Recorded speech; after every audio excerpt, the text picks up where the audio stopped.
और जहाँ मेरे मौला मेरी आंखों को समझे, जहाँ का दर्द देख के दिल जार जार रोता है। तो हम जहाँ के दर्द को महसूस करें, लोगों के दर्द को समझें जी।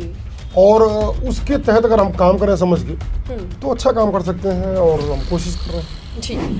पब्लिक कई बार उसको परेशानी होती है तो वो विरोध करती है। कई बार हम अपने स्टाफ को भी समझाते हैं कि थोड़ा सा अगर कोई उग्र भी हो रहा है तो हम सहने की कोशिश करें। कई बार होता है कोई ज़्यादा वो हर्ट है, एक दो लोग कई बार न्यूसेंस करने के लिए भी आते हैं।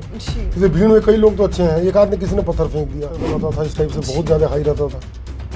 तो एक मतलब मेडिकल प्रॉब्लम्स भी आ गई थी और चीज़ें लगा कि एक बार, और मैं परिवार के लिए अपने अकेला हूँ, 2 बच्चे हैं मेरे, तो इन दोनों चीज़ों ने ये बात एक बार दिखाई कि नहीं, हमें सीरियसली इस चीज़ को टेकअप करना चाहिए। नमस्कार, आप देख रहे हैं 4 PM, मैं आपके साथ नफीसा खान। माना यह जाता है कि जब आपके इरादे मजबूत हों तो हर जंग को लड़ा जा सकता है और उसमें सफलता भी हासिल की जा सकती है। आज मैं बात कर रही हूँ एक ऐसे पुलिस ऑफिसर की जिन्होंने हर चुनौतियों को, अपने जीवन की हर चुनौतियों को जिंदा दिली से सामना भी किया और उन चुनौतियों से लड़कर एक नया मुकाम भी पाया है, जो हमेशा ज़रूरतमंदों के लिए अपने हाथ को खुला रखते हैं, बढ़ाए रखते हैं, यानी कि मदद करते रहते हैं। मेरे साथ जितेंद्र मानी जी हैं, जो कि DCP हैं दिल्ली मेट्रो के अंदर, इसी के साथ साथ IPS भी हैं। बातचीत करते हैं। अगर आप जितना भी रिसर्च करेंगे जितेंद्र मानी जी के बारे में तो एक बड़ी खूबी या फिर एक बड़ी अनोखी बात उनके बारे में पता चलेगी। जितेंद्र मानी जी वो शख्स हैं, वो व्यक्ति हैं जिन्होंने अपने जीवन में एक अनूठी मिसाल कायम की, पुलिस वालों के लिए एक बड़ा, कह सकते हैं कि प्रेरणा के दायक बन गए। और प्रेरणा किस चीज़ में दी वो मैं आपको बताती हूँ कि जब भी हम किसी पुलिस अधिकारी की बात करते हैं तो आपके और मेरे जहन में एक चीज़ आती है, एक छवि आती है पुलिस वालों को लेकर कि उनकी तोंद निकली हुई होंगी, वो थोड़े मोटे से होंगे, थोड़ा कद छोटा होगा। लेकिन जितेंद्र मानी जी भी ऐसा ही हुआ करते थे। बहुत कम समय के अंदर, कुछ महीनों के अंदर ही उन्होंने अपने वजन को कम किया और मिसाल पैदा की। इसी सिलसिले में उन्होंने अवार्ड भी पाया है, मान सम्मान भी कमाया। मैं बातचीत करती हूँ, शुरुआत करती हूँ। बहुत बहुत स्वागत है सर आपका 4 PM नेटवर्क पर। DCP साहब, आप क्या कुछ बताना चाहेंगे अपने बारे में? कैसी जर्नी रही, कैसी आपकी पुलिस अधिकारी के तौर पर क्या क्या चुनौतियाँ होती हैं? अगर मैं आपसे पूछूँ आपकी जीवनी, तो क्या कुछ कहना चाहेंगे? देखिए, जैसा कि मैंने कहना चाहूँगा कि संघर्ष, वास्तव में आपने कहा कि संघर्ष अगर बड़ी शिद्दत से किया जाए तो हर लड़ाई में विजय मिलती है आपको। और मैंने लगातार करीब 9 महीने तक रोटी और चावल छोड़ के केवल प्रोटीन और सलाद और फल खा करके और 15,000 कदम रोज़ चल के अपना वज़न कम किया। और कम ही नहीं किया, तब से करीब 2-2.5 साल बीत चुके हैं। अक्टूबर 22 में मेरा वज़न 85 kg था जी। और अभी भी मतलब करीब 2.5 साल बाद लगभग मेरा 86 दिस इज़ द वेट। तो कहते हैं ऊंचाई पे जाना कमाल नहीं है साहिब, वहाँ पे बने रहना कमाल है। तो एक बार वज़न घटाने के बाद अक्सर ये होता है कि कम बैक करता है आदमी। लोग कहते हैं कि वज़न तुरंत बढ़ जाता है, 6 महीने में वापस हो जाता है। तो चुनौतियाँ जब आती हैं कि नहीं, लोगों ने कहा कि नहीं फिर 6 महीने में उतना ही हो जाएगा, 130 किलो फिर हो जाओगे तुम, तो ये चीज़ें बड़ा हिट करती हैं कि नहीं यार हम लड़ेंगे। आपको बताऊं, मैं 15,000 कदम चल के मैंने ये वज़न कम किया जी। और पिछले 6 महीने में मेरा वज़न करीब मतलब मैं बता रहा हूँ 20,000 कदम चल के मैं अपने वज़न को मेंटेन कर रहा हूँ। तो अभी भी उसी आप पैटर्न पर चल रहे हैं। अगर घड़ी दिखाना चाहूँ मैं, शायद आज का मेरा, ये देखिए आज मैंने करीब 25,000 कदम चला हूँ। आज 25,700 कदम आज मैं चला हूँ। बीइंग अ संडे भी मैंने कोई रिलैक्सेशन नहीं है, क्योंकि इसमें मतलब कहते हैं फिटनेस में कोई संडे नहीं होता अगर आप टारगेट बना के चलते हैं जी। तो आपके माध्यम से मैं दर्शकों को कहना चाहूँगा कि अगर कुछ करना है तो शिद्दत से करिए और इतनी आपके अंदर जज्बा होना चाहिए कि कैसे कह दूं कि थक गया हूं मैं जी। जाने कितनों का हौसला हूं मैं, किसी हुजूम की तलाश न कर, एक अकेला ही काफिला हूं मैं जी। तो हम एक काफिला बन के अगर आगे बढ़ें, लोगों के लिए मिसाल बने, तो बहुत कुछ कर सकते हैं और करके दिखा सकते हैं। वर्तमान में मैं DCP के रूप में पुलिस ट्रेनिंग एकेडमी में पदस्थ हूँ, डिप्टी डायरेक्टर के रूप में। इसके पहले मेरी पोस्टिंग मेट्रो में थी और वहाँ मैंने करीब 620 बच्चे भी खोजे थे, जिसके लिए मुझे काफ़ी सम्मानित किया गया था। तो जहाँ भी रहते हैं कोशिश करते हैं कुछ परिवर्तन किया जाए, कुछ कोशिश की जाए, कुछ लोगों को भला किया जाए। जी, परिवर्तन किया जाए, कुछ लोगों का भला किया जाए। मैंने अपने इंट्रो में ही कहा कि सर वो व्यक्ति हैं जो हमेशा ज़रूरतमंदों की मदद करते हैं। मैं तमाम चीज़ों पर आऊँगी सर, लेकिन शुरुआत जैसे आपने वज़न को लेकर बताया, उससे पहले आप एक पुलिस महकमे के अधिकारी हैं, आपने उसमें संघर्ष किया, आप देश के लिए सेवा करते हैं। उस बारे में मुझे कुछ बताइए कि वो जर्नी कैसी है, पुलिस अधिकारी के तौर पर एक जीवन कैसा होता है व्यक्ति का? देखिए, बड़ा टफ लाइफ है और ख़ासकर मेरा पारिवारिक जीवन थोड़ा सा डिस्टर्ब रहा। वाइफ की डेथ हो गई 2018 में। तब से और भी कठिनाइयाँ आई। 2 बच्चे हैं, मैं अकेला हूँ। लेकिन पुलिस के साथ यही है कि समय बहुत देना पड़ता है। लगातार ड्यूटीज़ आती हैं, कभी दिन में कभी रात में, तो आपको निकल के जाना पड़ता है, जगना पड़ता है, कोशिश करनी पड़ती है उसके लिए, स्टाफ को मोटिवेट करना पड़ता है। तो टफनेस तो है, लेकिन फलक को जिद है जहाँ बिजलियाँ गिराने की, हमें भी जिद है वहीं आशियाँ बनाने की। तो हम कोशिश करें तो कर सकते हैं कि सुना है समंदर को बहुत गुमान आया है, कश्तियाँ उस तरफ ले चलो जहाँ तूफान आया है। तो जब आपके अंदर ये जज्बा होगा तो निसंदेह आप बड़े से बड़ा चैलेंज जो है वो आप जीतेंगे। पुलिस के रूप में निसंदेह बहुत चुनौतियाँ आती हैं, बहुत टफ लाइफ जीनी पड़ती है। कई बार लगातार लंबी ड्यूटी होती हैं, जगना पड़ता है, रात में 24 घंटे ड्यूटी लग जाती है कई बार। लेकिन ठीक है, चुनौतियां जहां हैं वहां पे हम साहस से लड़ते हैं और जीतते भी हैं। जी, और कई बार ऐसा भी वक्त आता है सर जब आपको विरोधियों का सामना करना पड़ जाता है।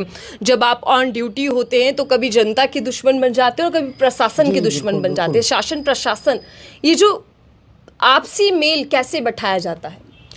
देखिए, हमें ये देखना होगा कि पब्लिक कई बार उसको परेशानी होती है तो वो विरोध करती है। कई बार हम अपने स्टाफ को भी समझाते हैं कि थोड़ा सा अगर कोई उग्र भी हो रहा है तो हम सहने की कोशिश करें। कई बार होता है कोई ज़्यादा वो हर्ट है, 1-2 लोग कई बार न्यूसेंस करने के लिए भी आते हैं। जैसे भीड़ में कई लोग तो अच्छे हैं, एक आदमी किसी ने पत्थर फेंक दिया, अगर उसका रिएक्शन करके हमने लाठीचार्ज कर दिया तो कई लोग घायल हो जाएंगे, वो चीज़ें और ख़राब हो जाती हैं। तो हम पहले ये देखते हैं मॉब का नेचर ख़राब हुआ है या कोई एक आदमी जिसने बदमाशी की है। अगर 1-2 ने बदमाशी की है तो हम फिर रिटेलिएट ना करें तो ही ठीक है, क्योंकि जनता ज़्यादा फिर उसमें सबको चोट लग जाती है, बातें बहुत बिगड़ जाती हैं। कई बार सहना भी पड़ता है, गालियाँ भी खानी पड़ती हैं कई बार जनता की। लेकिन ठीक है, कोई बात नहीं, वो हम इसी के लिए हैं। कोशिश करते हैं कि जनता को सेटिस्फाई करें। अपने लोगों को आज ट्रेनिंग एकेडमी में मैं सिखाता हूँ कि जनता के दर्द को समझा जाए।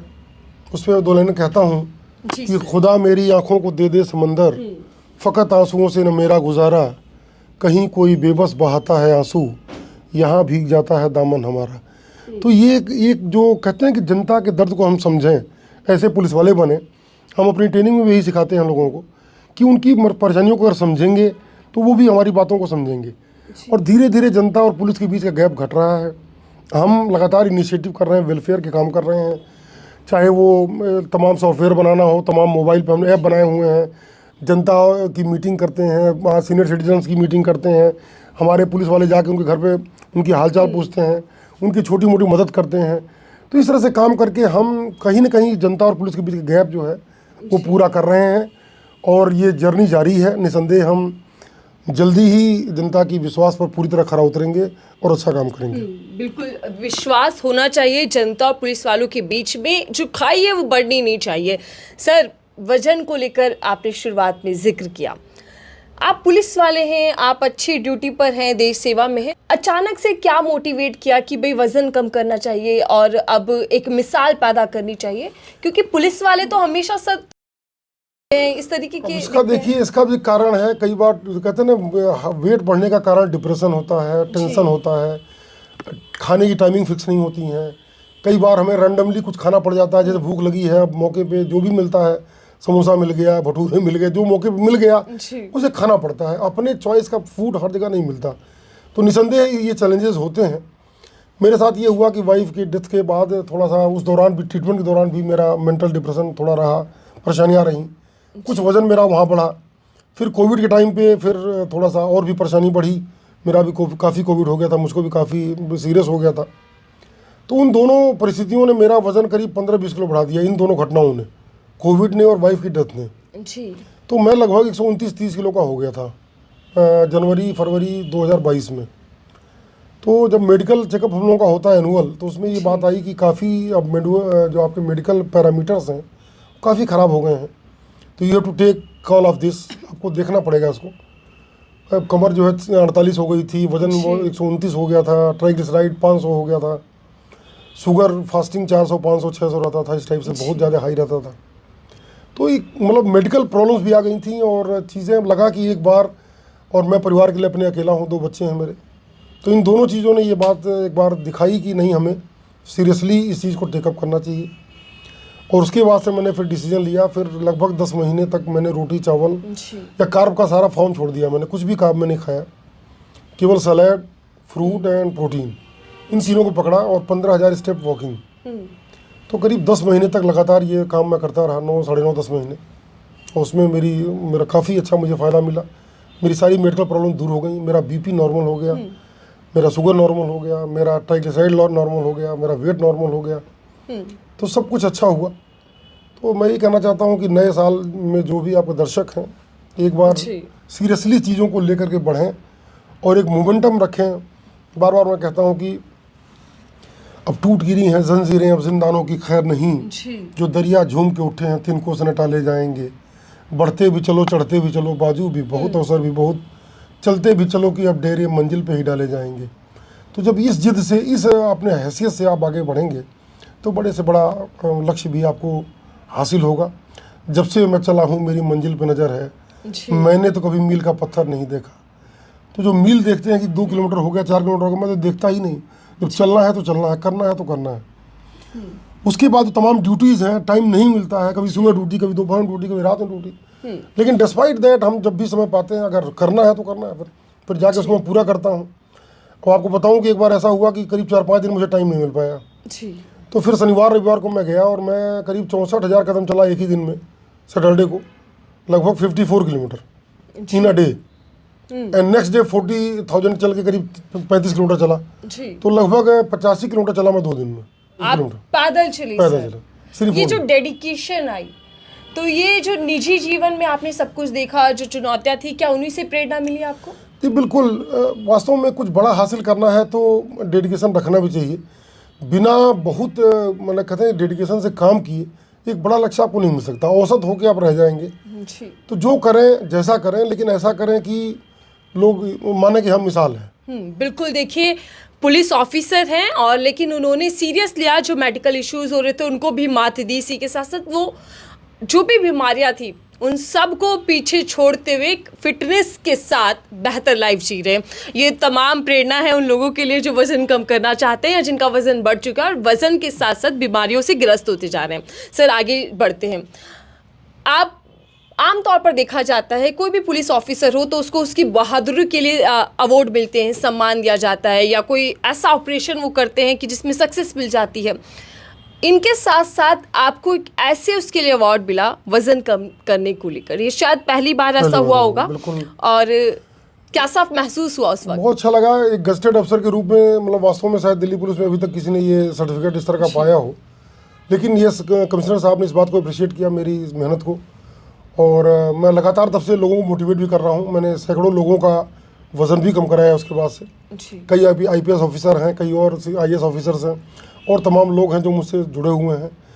और सामाजिक कार्य करने में थोड़ा अच्छा भी लगता है लोगों को मोटिवेट करने के लिए। तो बहुत अच्छा महसूस होता है जब आपके काम को तवज्जो मिले और रिकग्नाइज़ किया जाए जी। और फिर जिम्मेदारी भी आ जाती है। फिर वही बात है कि फिर वही बार बार लोग कहते हैं कि यार बढ़ जाएगा, फिर बढ़ जाएगा। तो पिछले 2 सालों से मैं फिर कह रहा हूँ कि 15,000 कदम चल के तो मैं उसको मैंने घटाया और 20,000 कदम चल के उसको बचा रहा हूँ। मतलब this is the challenge of life. You can see, मतलब मैं फिर कह रहा हूँ 25,000 कदम आज का आपने दिखाया मैंने। ये देखिए करीब 25,747 कदम 19.30 किलोमीटर आज का चल चुके हैं। आज का मेरा ये पैराग्राफ, जबकि आज शनिवार है, संडे है, सॉरी रविवार है, आज संडे का दिन है, एंजॉय करने का दिन है। तो हम कभी ब्रेक नहीं लेते, छुट्टी नहीं लेते, नॉट अ सिंगल डे। पूरे साल का मैं एक भी दिन का ब्रेक नहीं, not a single day break. बहुत बड़ी बात है। और जो ब्रेक है, अगर मैं 16 किलोमीटर का मेरा टारगेट है, अगर मैं एक दिन नहीं चला, अगले दिन 32 किलोमीटर चलता हूँ मैं, ताकि इसको पूरा करूँ।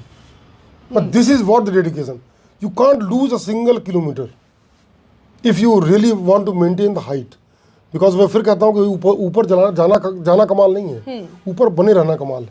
एक पत्थर को आप फेंकेंगे, अगले सेकंड वो नीचे आ जाएगा।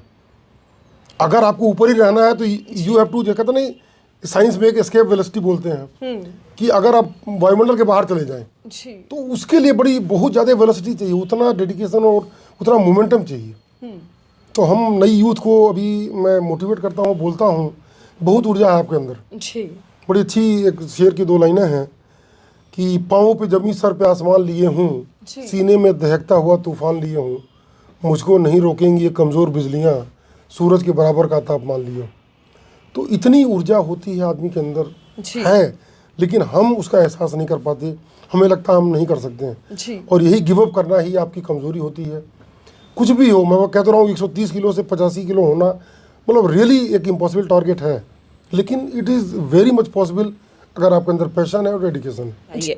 सर आगे बढ़ते, चूंकि आप दिल्ली पुलिस के अधिकारी हैं, आपने दिल्ली के अंदर एक लंबे समय तक सर्विस दी और अभी भी दे रहे हैं। दिल्ली के अंदर सर हमेशा ये देखा जाता है, जबकि देश की राजधानी दिल्ली महिला सुरक्षा को लेकर हमेशा दिल्ली पुलिस सवालों के घेरे में घिर जाती है। उन पर सवाल उठते हैं कि आखिरकार सुनिश्चित क्यों नहीं कर पा रही दिल्ली पुलिस महिलाओं की सुरक्षा को लेकर, इस पर क्या कहना चाहेंगे? देखिए, निरंतर हम काम कर रहे हैं, ऐसा नहीं है, और जो अपराध करते हैं उन्हें पकड़ा भी जाता है, लेकिन ये एक सामाजिक अपराध है। ये देखिए, जो ये घटनाएं हैं, this is the social crime, it is not the organise crime. जैसे कोई स्मैक बिक रही, कहीं पे दारू बिक रही है, उसमें पुलिस का रोल ज़्यादा है। आप रेप के सर्वे करिए या छेड़छाड़ के सर्वे करिए, 80% सर्वे जो है वो कहीं ना कहीं परिचित लोगों द्वारा किए गए, अननोन लोगों द्वारा किए गए। इस तरह क्राइम बहुत कम होते हैं, ऑफिस में लोग कर रहे हैं, किसी जानकार के साथ कर रहे हैं। तो ये एक सोशल क्राइम है, कहीं ना कहीं समाज में ये बात भरी हुई है। मैं आपके माध्यम से कहना चाहूँगा कि समाज भी सुधरे। हम लड़कियों को सुधारते हैं कि तुम बेटा रात में मत जाना, हम लड़कों से नहीं कहते बेटा तुम रात में मत जाना। लड़के रात में बाहर जा रहे हैं, लड़के रात में 3 बजे आ रहे हैं। लड़का 3 बजे क्या करके आ रहा है? किसी बाप ने पूछा कि बेटा 3 बजे रात में तू कहाँ से आ रहा है? तो आपके माध्यम से मैं ये भी कहना चाहूँगा कि बच्चों पे भी ध्यान रखना ज़रूरी है। सिर्फ लड़कियों को सुधारने से नहीं काम बनेगा। जो गलत काम कर रहे हैं उन्हें हम कुछ नहीं कह रहे हैं, जिनके साथ गलत हो रहा है उन्हें कह रहे हैं बेटा बच के रहना, बेटा ध्यान रखना। लेकिन जो गलत कर रहा है उसे कोई नहीं कह रहा बेटा तुम गलत काम क्यों कर रहे हो। अभी लोग जानते हैं, कोई बुरा नहीं मानता है, लड़के ने बड़ा बढ़िया, लड़के ने 2 लड़कियां गर्लफ्रेंड रखी हुई है। अगर आपकी लड़की के साथ किसी का हो जाए फिर आपको बुरा लगता है। ये डुअल पैरामीटर है। आपके माध्यम से कहना चाहूँगा कि हमें लड़कों को सुधारने की जरूरत है। लड़कों को टोका जाए कि लड़का 9 बजे का नहीं आ रहा, बाप पूछे बेटा तू कहाँ है, क्या कर रहा है, क्योंकि रात में 3 बजे कोई भजन करके नहीं आएगा। रात में 3 बजे अगर आ रहा है, वो दारू पी के आ रहा है, वो नशा लेके आ रहा है, तो हमें उनको भी कंट्रोल करना होगा। पुलिस अपना काम कर रही है। जितने अपराध होते हैं, मैं बड़े जो भी सीरियस अपराध हैं सबको हम वर्कआउट करते हैं और कोशिश कर रहे हैं। तमाम तरह के इनिशिएटिव लिए जा रहे हैं, तमाम ऐप्स बनाए गए हैं जिनके माध्यम से लेडीज़ की सुरक्षा को सिक्योर किया जाए। बट ये सामाजिक अपराध, फिर कर रहा हूँ, सामाजिक अपराध है, क्योंकि अपराध समाज कर रहा है। किसी घर में, किसी गली मोहल्ले में, हर जगह पुलिस नहीं है। जहाँ अपराध हो रहा है, बॉम्बे में अगर नहीं हो रहा है तो वहाँ के लोगों की मानसिकता भी तो है कुछ ठीक है। तो आपके माध्यम से मैं ये भी कहना चाहूँगा कि हमें अपनी मानसिकता को देखने की जरूरत है। बिल्कुल, यहाँ के जो लोग हैं उनमें भी कुछ बुराई है, वो भी कुछ सुधार करें। हम अपना काम कर रहे हैं और जहाँ तक और भी जो कमियाँ हैं उसे दूर करेंगे। पुलिस सर्विसेज के लिए है, आपकी सेवा कर रही है। जो अपराधियों में पकड़ा जाएगा और अपराध न हो उसके लिए सेल्फ डिफेंस की क्लासेस कराई जा रही हैं, लड़कियों को मोटिवेट किया जा रहा है। तो तमाम तरह के इस तरह के इनिशिएटिव लिए जा रहे हैं। लेकिन ज़रूरत है उस तबके को भी सुधारने की जो अपराध कर रहा है। इसके लिए भी पुलिस काम कर रही है। तमाम तरह के NGOs हैं, उनकी मदद से उनको अवेयरनेस फैलाई जा रही है कि बच्चे अपराध की तरफ न जाएं, बच्चे गलत काम न करें, उनको भी सिखाया जा रहा है। लेकिन माँ बाप और जो बहनें हैं उनका भी फ़र्ज़ है कि अपने माध्यम से अपने भाई को, अपने बाप को, जैसे हमने बीच में मेट्रो में था, मैंने कहा ऑपरेशन शिष्टाचार चलाया था, ऑपरेशन शिष्टाचार। उसका यही मतलब था कि अगर कोई आदमी छेड़ता हुआ पकड़ा गया, उनके घर वालों को बताते थे, उनकी बीवी को बताते थे, भाई देखिए आपका पति छेड़ रहा है। आपको पता है इससे इतना असर पड़ा कि मैं कहना चाहूँगा उस दौरान ये क्राइम रुक गया था काफ़ी हद तक, क्योंकि एक बड़ा सोशल असर पड़ता है। अगर कोई आदमी को भाई अगर आज लड़का मिल जाए कि भाई बहन को बताइए भाई तुम्हारा भाई जो है लड़की छेड़ रहा था, तो that is the social stigma. मतलब एक भाई के लिए बड़ा मतलब ये आसान नहीं फेस करना। जी। या उसकी माँ बैठी हुई तो कोई तुम्हारा लड़का जो है लड़की छेड़ रहा था, तो ये कोई ऐसा नहीं कि उसको खिलाफ एफआईआर हो गई, लेकिन ये बड़ा इफेक्टिव टूल है। जी। अगर इस तरह की चीज़ें की जाए, और फिर कह रहा हूँ कि बहन है या माँ है या वाइफ है, ये अगर उन लोगों को समझाएं, उन पे कंट्रोल रखें, उनको ध्यान दें और उनको समझाएं, बाप समझाएं कि ये गलत काम है, नहीं करना है, जी। तो बहुत ज़रूरत है हमें इस तबके को भी सुधारने की जो घटिया काम कर रहा है। बिल्कुल। तो आपके माध्यम से मैं भी कहना चाहूँगा कि उनको भी सुधारने की ज़रूरत जी। है, औरतों को अवेयर करने की ज़रूरत बिल्कुल है, लॉ के बारे में बताने की ज़रूरत है, लेकिन जो अपराध कर रहे हैं उनको भी ठीक करने की ज़रूरत है। और ये जिम्मेदारी समाज की है। पुलिस तो अपना काम कर ही रही है, और जो अपराध होते हैं उन पे नियंत्रण किया जाता है, कंट्रोल किया जाता है, वर्कआउट किया जाता है। जी। लेकिन अगर आपकी मानसिकता, कहते हैं कि क्राइम जो मेंसीरिया है, जब तक वो बना रहेगा, इस तरह की गलत सोच वाले लोग होंगे, तो आप देखिए जितनी घटिया घटनाएं होती हैं, आप देखिए, मैं फिर कह रहा हूँ कि ये डाटा निकाला गया है और अपरिचित लोगों द्वारा किए हुए कृत्य बड़े कम पाए गए हैं। ज़्यादातर कृत्य ऐसे हैं जिसमें परिचित या अननोन लोग हैं, जी। और उनसे पुलिस कंट्रोल नहीं कर सकती कि अचानक कहीं किसी जगह पे आप अगर कोई गलत काम हो रहा है, पुलिस वहाँ अवेलेबल नहीं है। It is not organize crime. So जी। ये समाज की जिम्मेदारी है, ये गुरुओं की जिम्मेदारी है, माँ बाप की जिम्मेदारी है, ये बहन की जिम्मेदारी है, बाप की जिम्मेदारी है कि अच्छी नस्ल पैदा करें, अच्छे बच्चे पैदा करें। जी। जो बच्चे हों, जो माँ बाप या लड़कियों की या जो लेडीज़ हैं उनकी इज्जत करें, उनका सम्मान करें। जी। आपको मैं शिवाजी की मिसाल देना चाहूँगा। शिवाजी जो जीत के कोई किला जीता था, तो किसी लेडी को लेके आया उनका सपा सालार कि सर देखिए बहुत बढ़िया, ये बड़ी अच्छी लड़की वहाँ मिली है। उन्होंने उसको मतलब बहुत सजा सुनाई, उसको मतलब बड़ी माफ़ी मांगी, कहा नहीं औरत बड़े जीनत की चीज़ है, और बाइज्जत को वापस किया। तो जीजाबाई ने ऐसा संस्कार दिया था। मैं उदाहरण देना चाहूँगा आपके माध्यम से जी। कि बिल्कुल। सोचिए उस महिला को उन्होंने माफ़ी मांगी कि मेरे सिपा सालार ने बड़ी गलती की, और बड़े इज्जत से उसको फिर वापस किया वहाँ पर ले जाके। तो एक ये भी तो मिसाल है। तो क्यों ना हमारी माएँ जीजाबाई बन रही हैं, क्यों नहीं सिखा रही बच्चों को अपने जी। कि वो भी शिवाजी बने, अच्छे संस्कार लेके आए, महिलाओं की इज्जत करें। तो ये नई नस्ल को सुधारना होगा, जी। सिखाना होगा, तब अपराध पे नियंत्रण होगा। क्योंकि मैं फिर कह रहा हूँ, this is a social crime. ऐसा नहीं, हर अपराधी राजनीति में होता नहीं पाता। ठीक, फिर वही बात है, फिर चुनती जनता ही है। फिर देखिए, ये भी मैं नहीं कह रहा हूँ जनता कुछ बुरा नहीं कर रहा हूँ, लेकिन जनता ही तो चुनती है ना।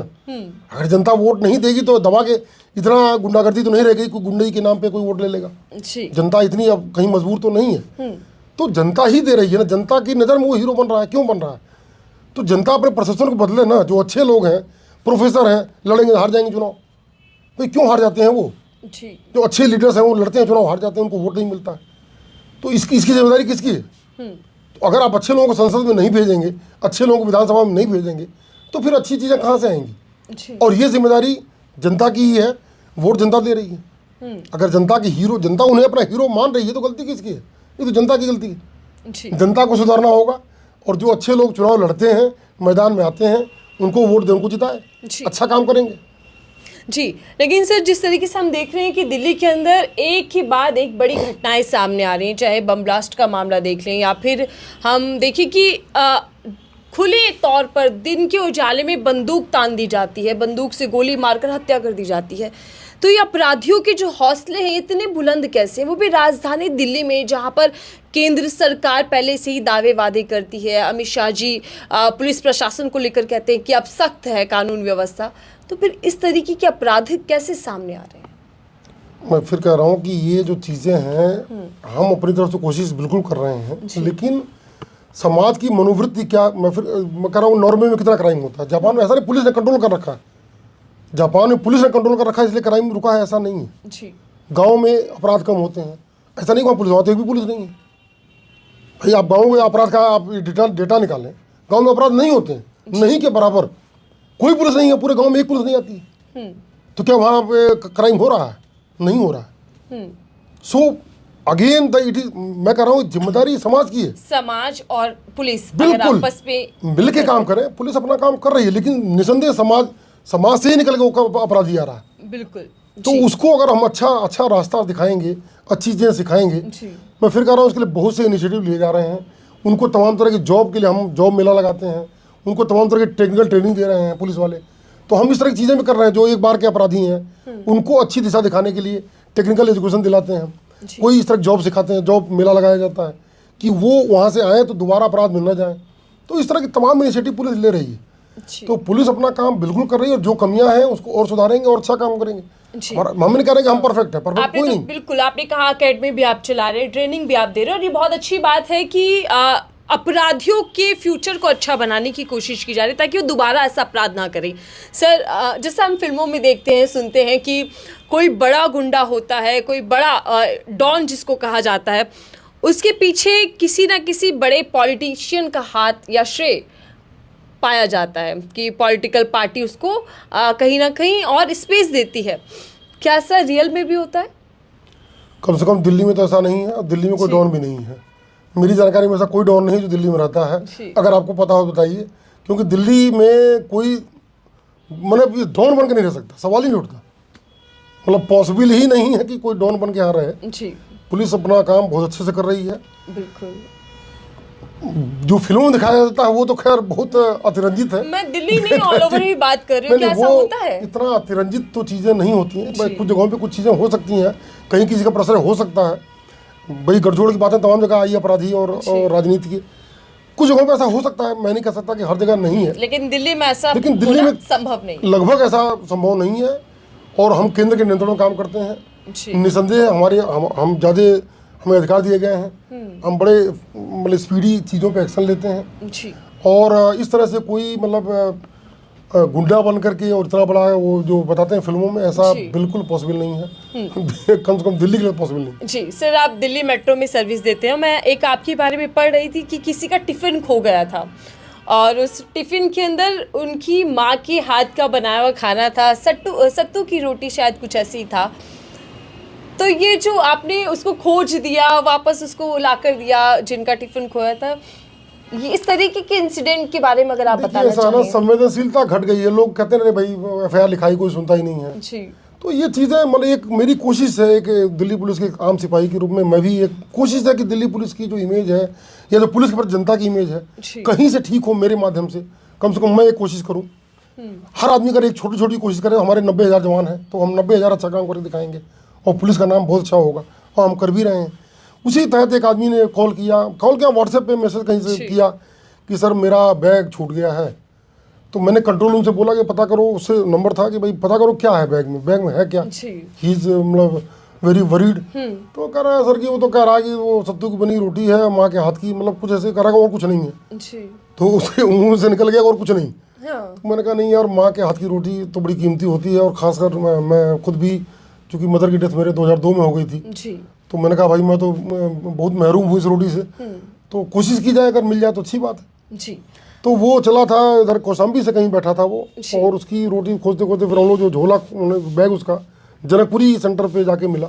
हमने तमाम SHOs को वार्न कर दिया कि थोड़ा देखो, इस तरह का बैग मिले तो बताओ। तो जनकपुरी से फिर मैसेज आया लास्ट में कि सर ये बैग यहाँ मिल गया है। हमने उसको हैंड ओवर किया, बड़ा खुश हुआ वो। ही वाज क्राइंग कि मतलब कोरोना में कहीं बाहर से आया था 6 महीने बाद, तो माँ के हाथ से बनवा के ले जा रहा था, तो ही बार मेरी संटी की यार मेरी रोटी गायब हो गई। तो छोटी घटना है, साइकिल गायब हो जाए, वो लगता है भाई यार साइकिल की FIR कौन करेगा, कौन पूछेगा इसके बारे में।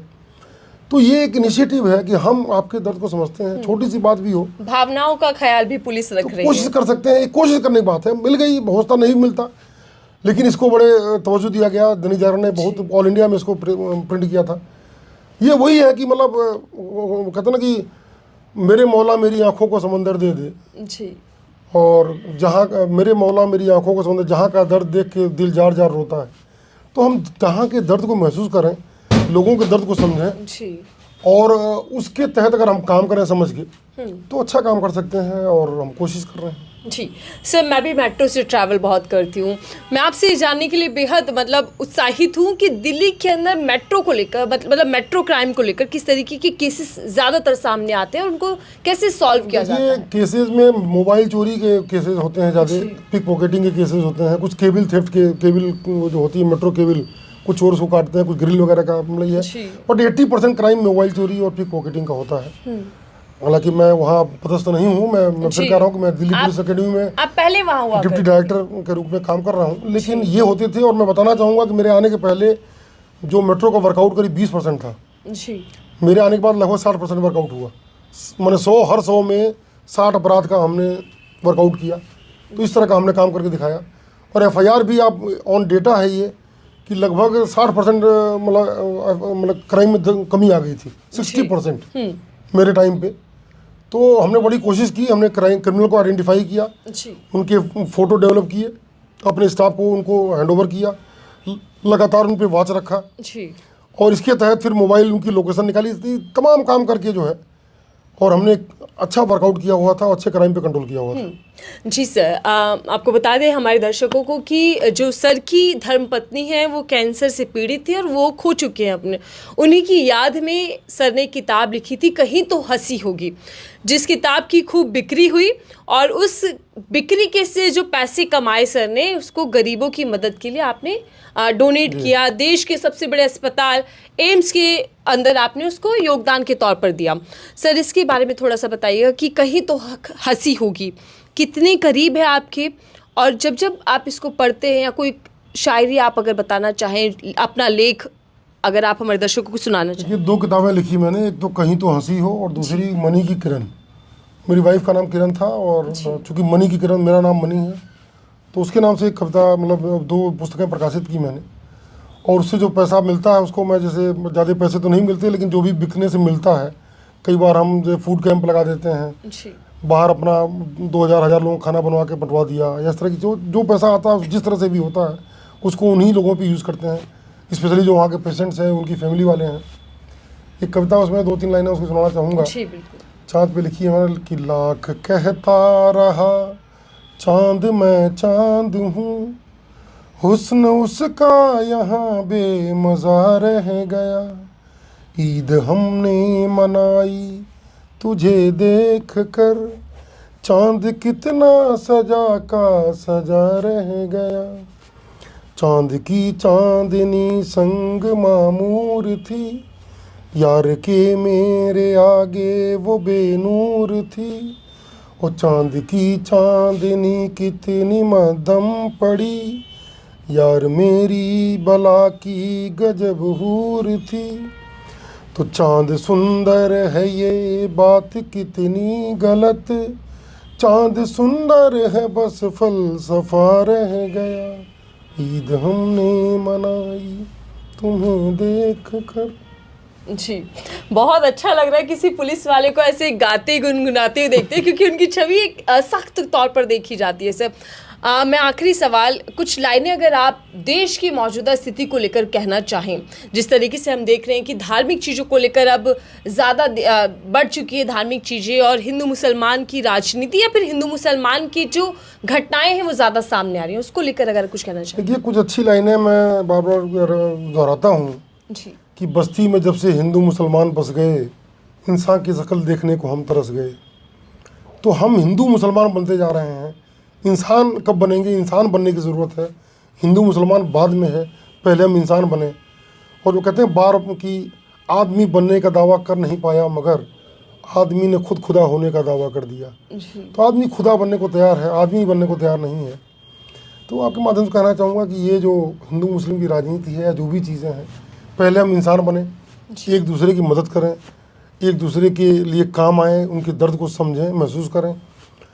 ये सबसे बड़ी ऊपर वाले की नीयत है। और इसके बाद हम जो कुछ हैं, लेकिन अगर हम पहले मुसलमान बन जाते, पहले हिंदू बन जाते हैं, तो हम इंसानियत से बहुत दूर चले जाते हैं। जी ज़रूरत है इंसान बनने की।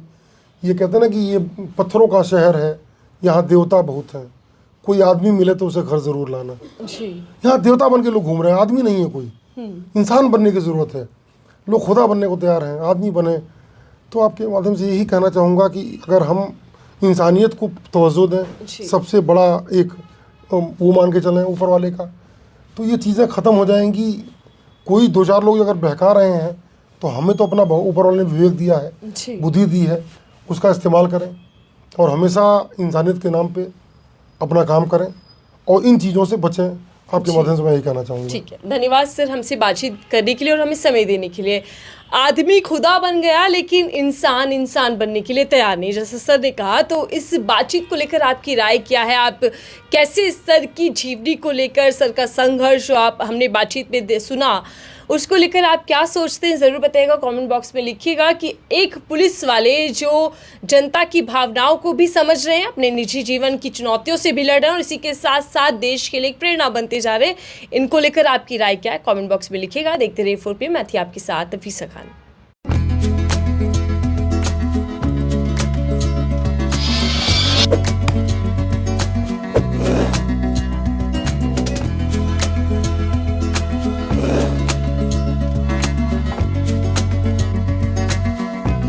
you